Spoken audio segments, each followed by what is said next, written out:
Yun, what is up mga eyeball, at eto may update sila ngayon.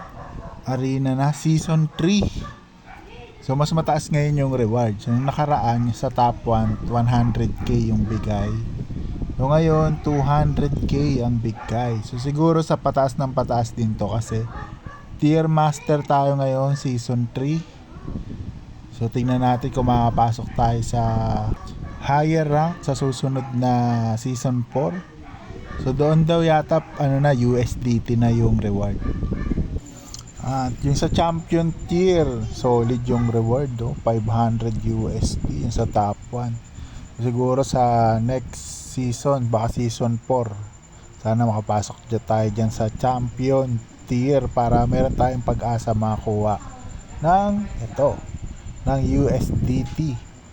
So, siguro another reward pa yan. Tapos meron pa silang reward na airdrop points.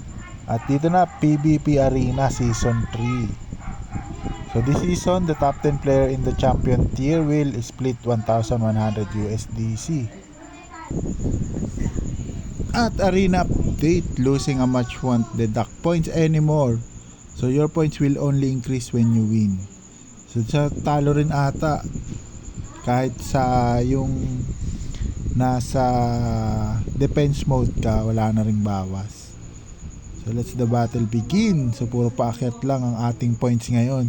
So dito kailangan mo lang manalo, kasi kapag talo ka 0 points yung mabibigay sa'yo.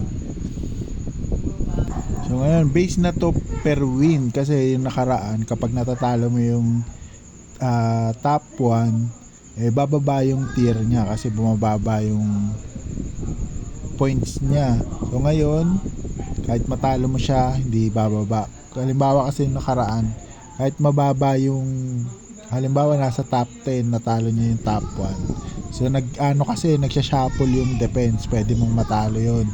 At ayun, mababa yung rank niya. So ngayon, di na siya bababa. Kung matalo mo siya, aangat lang yung rank mo. Tapos siya, ganun pa rin yung points niya that mahabol mo.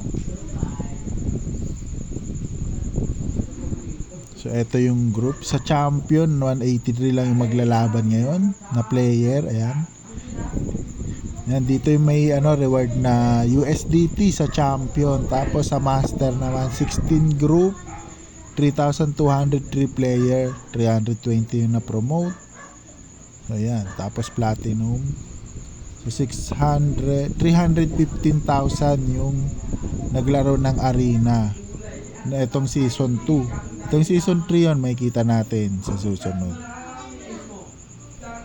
So ngayon nasa rank 20 pa tayo. Yung rank 1 ang taas mga eyeball, 1,634 yung score nya. Yan, scorean hanggang rank 200 naman dito yung mabibigyan ng reward, 1 to 200. Pero syempre yung rank 1 to 200 sana mapitas natin ngayon yan.